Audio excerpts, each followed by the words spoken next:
Antes de começar o vídeo, para responder as nossas perguntas, eu queria primeiro fazer uma manifestação de Fora Bolsonaro, Fora Bolsonaro, e fazer uma pergunta sobre qual é o nosso privilégio branco do dia, nesse movimento que a gente está passando, onde vidas negras importam. Eu acho que é importante a gente trazer essa reflexão para o nosso cotidiano, para o nosso dia a dia, principalmente nós três que somos brancos, de refletir sobre os nossos privilégios.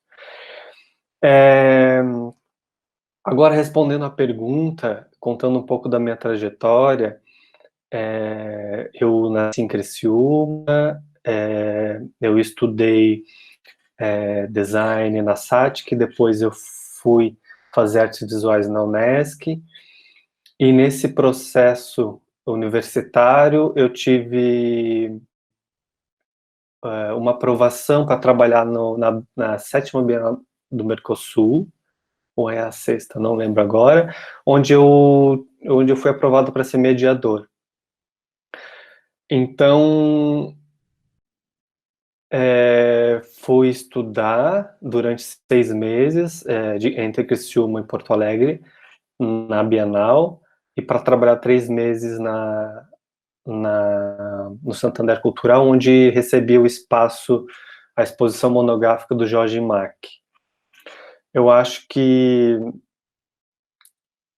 começou a despertar e abrir outras possibilidades profissionais quando eu me interagi com outras cidades, né, fora de Criciúma, buscando outros olhares.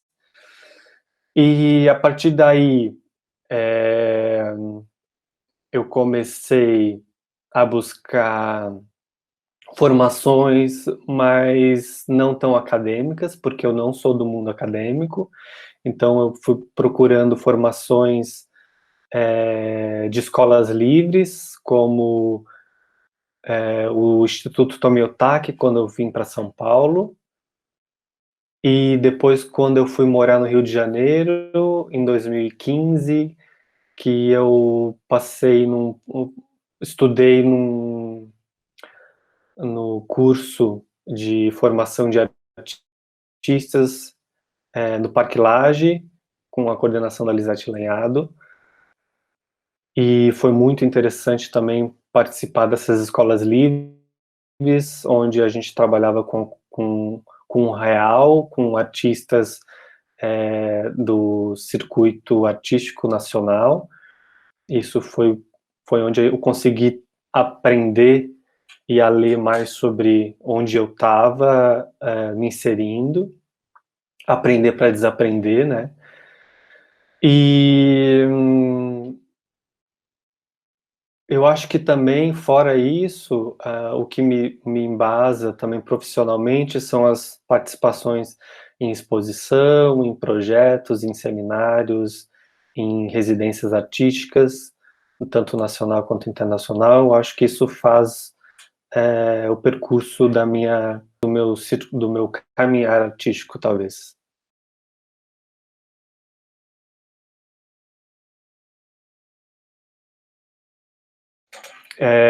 Eu estava morando em Porto Alegre antes de apresentar esse projeto em Criciúma.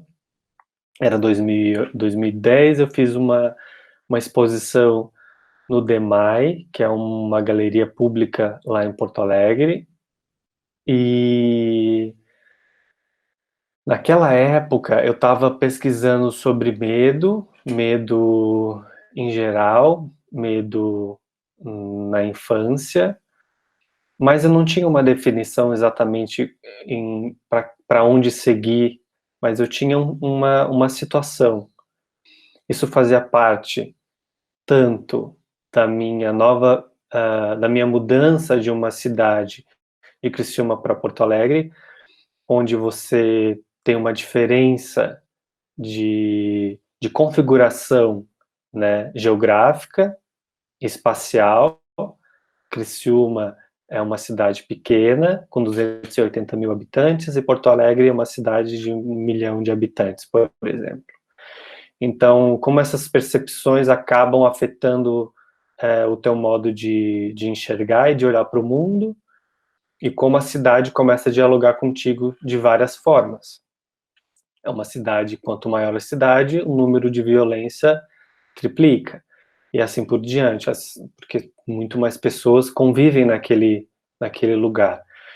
Então, eu lembro que de uma situação pessoal, que quando eu comecei a dialogar, e isso fez com que eu sentisse mais medo. Essa sensação, ela começou a ficar mais presente.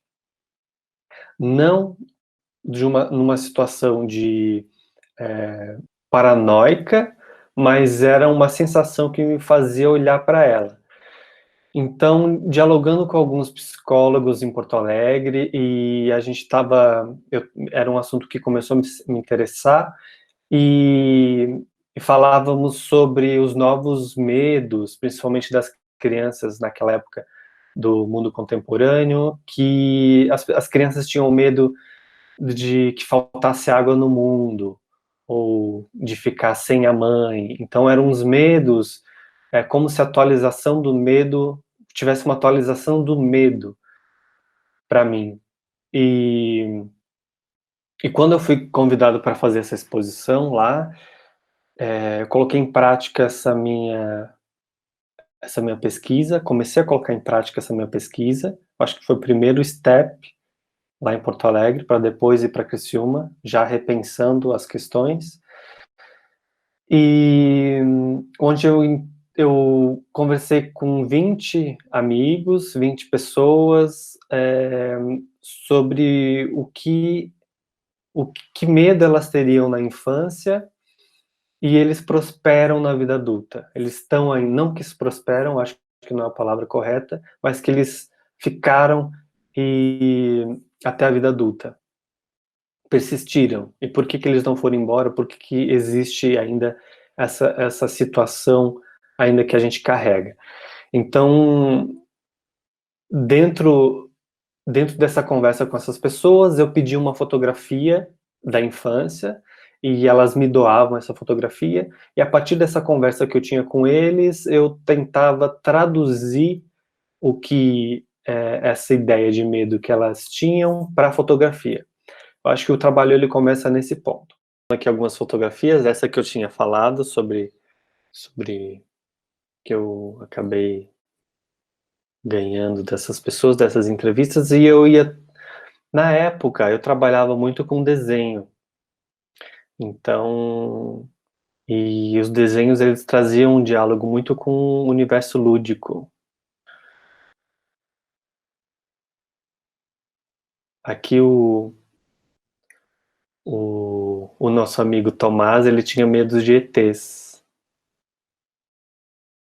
E depois, quando a exposição ia fazer parte, quando a Dani conversou comigo para fazer parte de uma exposição em Criciúma, e se eu já tinha alguma coisa, o que eu poderia trazer, e porque ela estava trabalhando na época,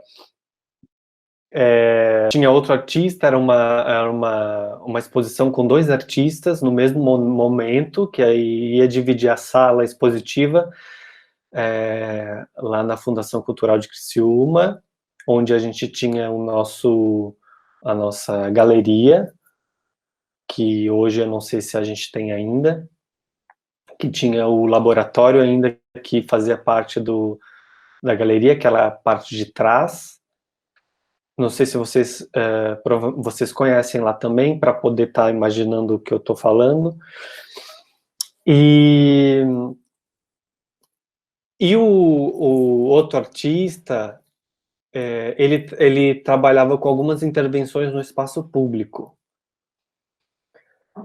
E para dialogar com ele, na conversa com a Dani, o que eu poderia trazer para dialogar com o Oswaldo Carvalho, que era um artista carioca, nesse contexto do espaço público.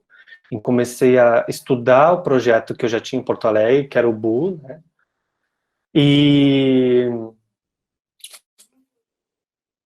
E pensar sobre como eu poderia levar isso para o contexto público. Mas é bom a gente pensar que, para levar esse projeto para o espaço público, eu fiquei pensando como era a minha experiência artística, ou experiência de acesso a espaços positivos ou acesso a alguma situação cultural numa cidade pequena.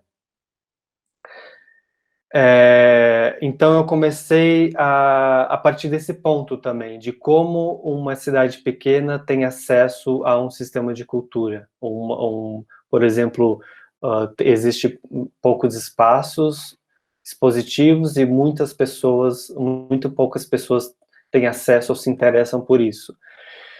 Então, partindo desse princípio e juntando ao projeto BUL, que esse nome vem de um simples frase, uma simples palavra super lúdica que eu quis levar, que acho que fazia sentido. E a época estava muito interessante para mim, na minha vida pessoal também, onde eu comecei a buscar interesse sobre gênero nessa mesma época, de trazer essa discussão, para Criciúma, para o espaço público, né?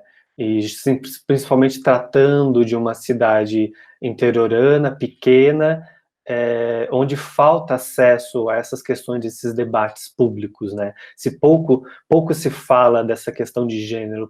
Imagina naquela época de 2011. Hoje a gente está conseguindo ter um avanço mais público nas universidades, nas instituições de arte, no cotidiano, no cinema, digo de acesso à massa, de grandes pessoas têm acesso a isso.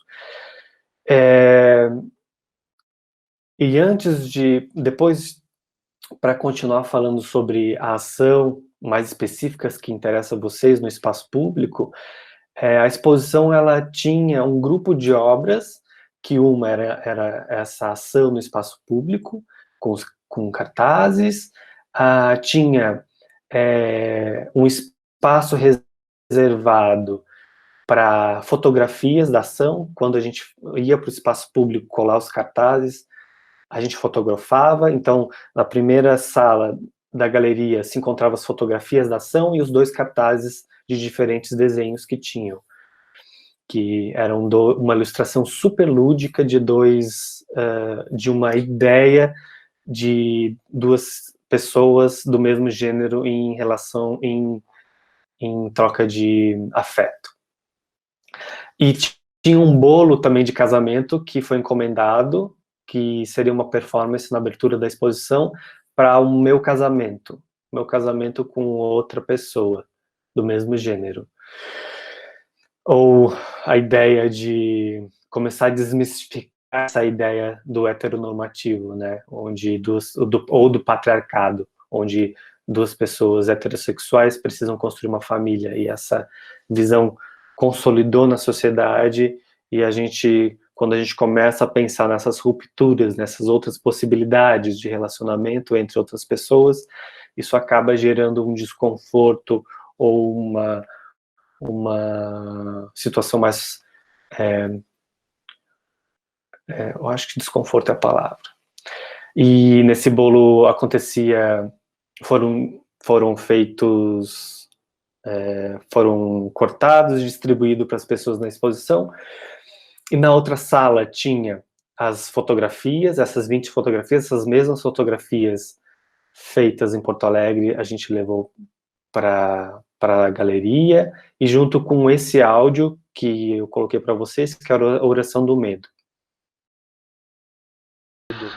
Medo de nada, medo de tudo, medo de somar, medo de faltar, medo de amar, medo de não amar, medo de perder, medo de sorrir, medo de chorar, medo de luz, medo do escuro, medo da treva, medo da alma.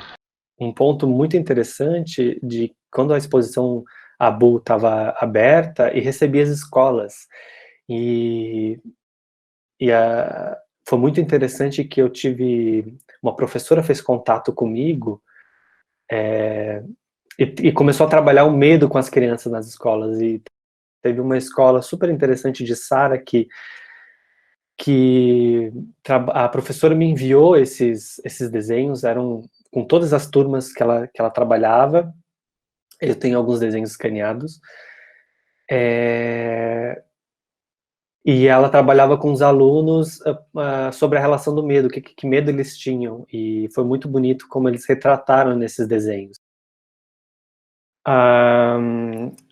Esse trabalho que a gente começou a fazer da intervenção no espaço público, no diálogo com a cidade, ele partia então dessa problemática de trazer essa discussão de gênero para a cidade, mas numa situação de guerrilha. Então, onde pensamos em trabalhar com uma quantidade grande de cartazes, e o cartaz é uma boa peça publicitária para informação, para disseminar informação, é barata e ela consegue atingir muitas pessoas. Então, o objetivo do trabalho era atingir um número maior de pessoas para poder começar a dialogar com esse assunto ou com essa situação. Então, a gente teve 2 dias, se eu não me engano, de colagem por toda a cidade desses 500 cartazes, junto com a Mari, que estava trabalhando, me ajudando, a Daniele, junto com o Marco, junto com o próprio artista, Osvaldo e outras pessoas. O Jonas estavam também. Aqui a gente fazendo o trabalho do Osvaldo, que ele fazia intervenções em faixa de pedestre, que era direcionado a quem dirigia, né, o carro. E a ação foi essa, de espalhar os cartazes, e foi no outro dia, eu acho que no dia seguinte, se eu não me engano, ia abrir a exposição, ou 3 dias depois, para abrir a exposição. Mas é engraçado que a discussão do entorno da ação no espaço público, ela começou a vir mais tarde, né? Ela não foi tão imediata. Então, aquela imagem do cartaz em número de massa na cidade, ela começou a fazer parte do cotidiano das pessoas, e as pessoas começaram a se perguntar o que era aquilo de fato, né?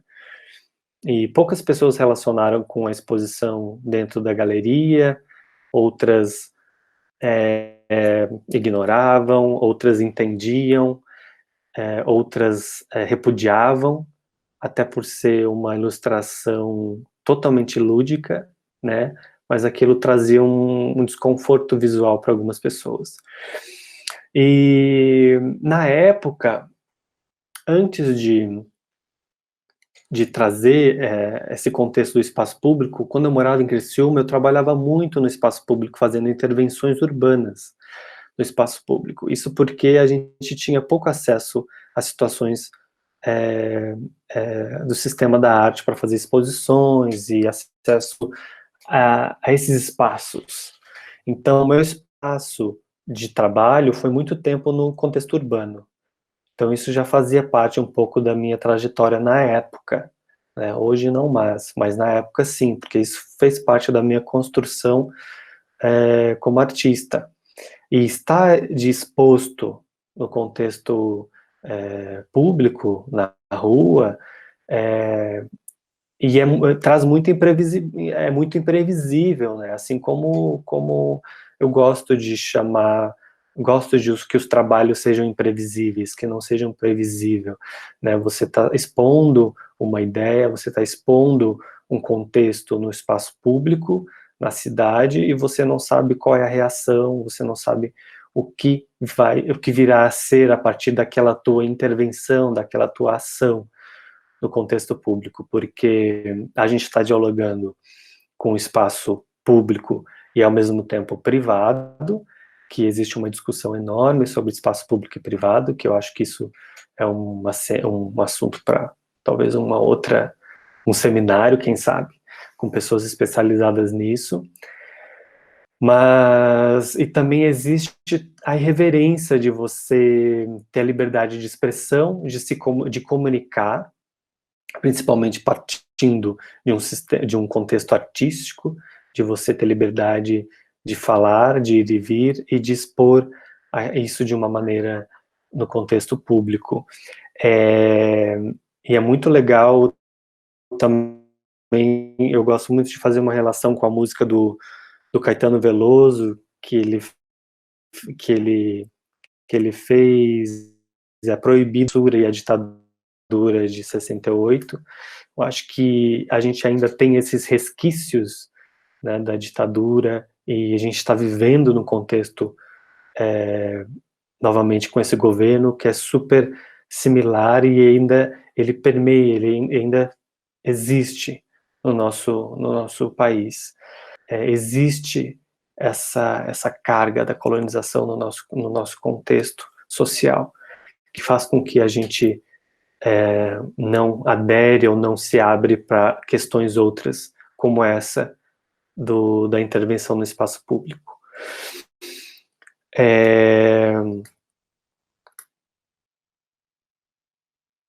Eu acho que depois do tempo, depois que ficou um tempo na rua, e ainda até hoje, depois de anos, né, 9, 10 anos,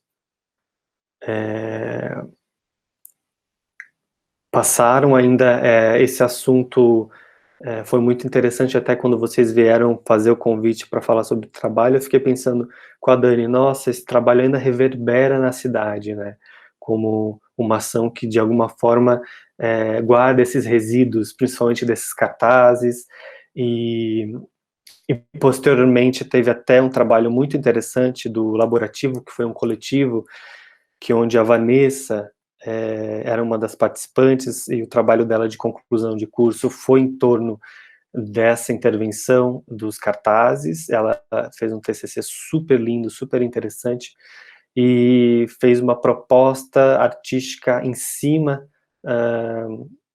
ou deu continuidade ao trabalho esse dos cartazes, muito bonito, que eu acho que vocês têm acesso também ao TCC dela, que eu tenho ele aqui, mas é muito interessante, ela fez os mapeamentos de todos os cartazes na cidade, e fez relações, trouxe outros autores que pensam o espaço público, outras artistas que fizeram intervenções no espaço público em Criciúma na época, e sobre o trabalho que ela fez em cima dele, que é o projeto Reflita. Ela criou um blog, onde ela trabalhou a continuidade dessa pergunta que eu deixei no ar na cidade. E eu acho que a gente tem que estar aberto, quando a gente fala de obstáculos, como vocês perguntam, para a realização do projeto, eu acho que a gente tem que estar aberto ao imprevisível, principalmente do contexto do espaço público. O trabalho ele pode ser aceito, ele pode ser bem aceito, o trabalho ele pode ser mal visto, o trabalho pode ser censurado, o trabalho pode ser apagado. Então, quais são as possibilidades de você dialogar? Primeiro você se manifesta e exerce, e depois a consequência, principalmente por estar no espaço público, você não sabe como isso vai te responder, eu acho que precisamos, no meu caso, eu precisei estar aberto à situação, porque poderia simplesmente o trabalho não existir ou ser censurado, mas por algumas pessoas ele foi criticado, para as outras ele foi bem-vindo. Foi um caso muito interessante, porque teve uma mobilização municipal e estadual em relação à quantidade de cartazes no espaço público, e também teve um engajamento dos artistas em relação a essa ação, que uns falavam que trazia poluição visual, que não era pelo contexto que eu trazia, mas aí começamos a ter um diálogo sobre poluição visual, onde A gente tem em Criciúma, por exemplo, que é uma cidade que tem muitos eventos de bandas e muita comunicação em massa de cartazes, onde eles são colados em qualquer situações. O trabalho ele também traz essa discussão, né, do que pode e onde não pode, até mesmo colando em lugares possivelmente privados, né, porque isso te traz uma discussão, e era isso que a gente, de certa forma, almejava, e por sorte ele veio a ser. E teve uma discussão muito interessante sobre poluição visual, que a cidade já carregava com os cartazes de eventos, outros eventos, e eram espalhados por todos os lugares, todos os cenários possíveis colados na cidade. Então foi uma discussão bem interessante. E eu acho que, pensando em contribuição que esse trabalho deixou para a cidade, eu acho que acredito que ele trouxe uma visão crítica, ou trouxe uma voz crítica, não só para os artistas, mas para a população em geral. De alguma forma, foi uma semente no contexto de manifestação, de contexto de liberdade de expressão. Mas eu acho que, no final das contas, eu acho que essa voz crítica, ela ganhou um corpo, ela veio a existir no meu achismo. Mas isso eu que estou observando. Seria interessante perguntar para outras pessoas também o que, de certa forma,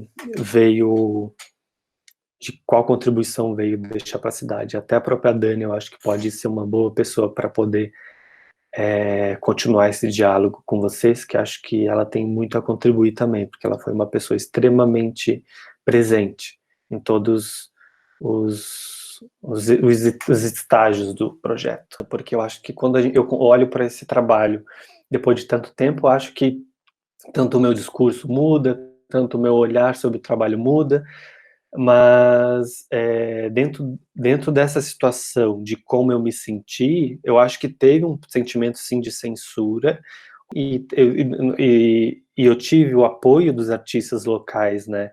A imprensa, principalmente o Marcos Espíndolas, quando ele trabalhava na coluna do Diário Catarinense de Cultura, ele era um dos apoiadores do projeto, e chegou numa dimensão nacional, estadual, né, esse trabalho, e em vários jornais, saiu na mídia, levantando essas questões, mas muito as pessoas que trabalham na área da cultura, principalmente o Marcos, o Marquinhos Espíndola, ele defendia muito sobre a liberdade de expressão, onde provavelmente a gente estava sendo censurado. Eu acho que essa palavra não existia na época, eu não verbalizava essa palavra na época, mas hoje eu acho que é a palavra que se encaixa nesse momento, eu acho. Eu lembro que teve um fórum na fundação sobre espaço público. Eu não lembro direito se era especificamente sobre espaço público, mas eu lembro que eu escrevi uma carta sobre, e foi uma grande discussão, né, que geralmente essas questões que dialogam com obras no espaço público, você precisa dialogar de alguma forma com as leis municipais.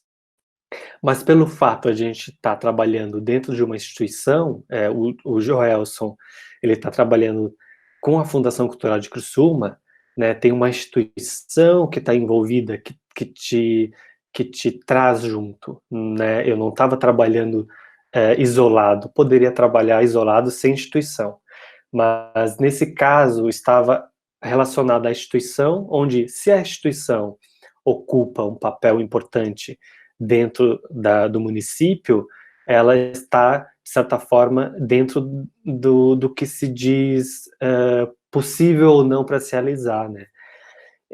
Mas era uma grande discussão. Eu acho que isso ele não parte do que é certo, do que é errado. Eu acho que esse trabalho ele não é isso, mas isso são discussões, eu acho, que entram para o processo do trabalho.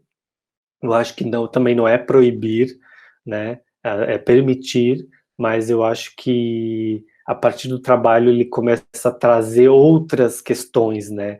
Por exemplo, se existe lei que, que protege essa ação, se sua prefeitura permitiu de fato, né? Existem várias também questões que se entrecruzam, que às vezes não tem uma ou outra que a protege ou que define, mas as questões todas se dialogam, né? Mas a gente comunicou também que existe uma lei que protege a manifestação artística dentro da sua liberdade em qualquer situação, mas é engraçado que as leis municipais são diferentes, cada município tem uma lei. Mas foi interessante gerar essa discussão, talvez para se abrir para a cidade, talvez essas questões do permitido, então o que é permitido, o que não é permitido. E eu acho que, mas eu não me senti tão eu me senti protegido porque eu vi que vários artistas se juntaram a mim e a própria instituição, eu vejo a Dani como instituição naquela época, né, nos protegendo e nos unindo como artistas, como vozes de liberdade para, enfim, que o projeto pudesse existir. Mas foi muito interessante que essas questões vieram à tona naquela época. Eu não gosto de pensar é, sobre pessoas que queriam parar o trabalho ou não, mas eu vejo isso eu não vejo isso como algo negativo, eu vejo isso como algo positivo, que me entra como mais um ingrediente no processo, que é a negociação, né? Que chegou num ponto ou num lugar que ela não poderia mais, né? Mas esse não poderia mais é o porquê. O que atinge? Quem está sendo atingido? Quem está sendo certa forma ferido? Está pegando em quem? Na imagem da instituição ou na imagem da direção ou na imagem de quem? Né? Então esse proibir, esse censurar é uma boa pergunta, porque sobre quem, né? Sobre quais pessoas, para como chega nessas pessoas essa mensagem, essa ideia, né? Essa provocação. Mas acredito que a Dani foi uma guerreira nesse sentido de embarcar no projeto, de defender o projeto, de acolher o projeto e de acreditar no projeto.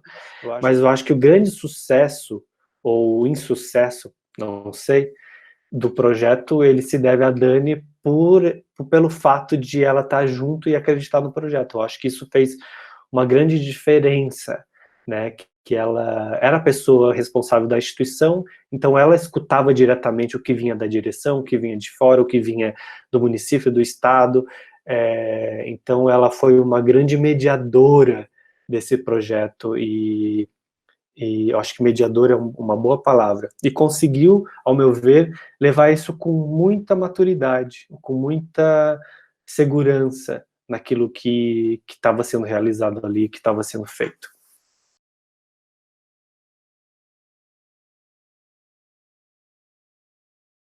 Pergunta de vocês, que se seria possível retornar o projeto para a cidade, eu acho que é possível sim trazer e refazer ele, mas eu acho que o trabalho já cumpriu o papel dele naquela época.